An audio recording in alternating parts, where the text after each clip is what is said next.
So, how did you like learning about BioTouch? I loved it. I think it's very useful. It's a very useful tool, and I'm definitely gonna be using this on my boo thing because sometimes we get caught up in like all this stressful So, you think it's healing on the what? on the go. Yeah. Wow.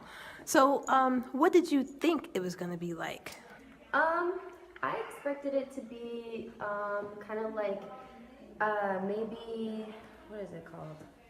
Um, What did you expect BioTouch to be?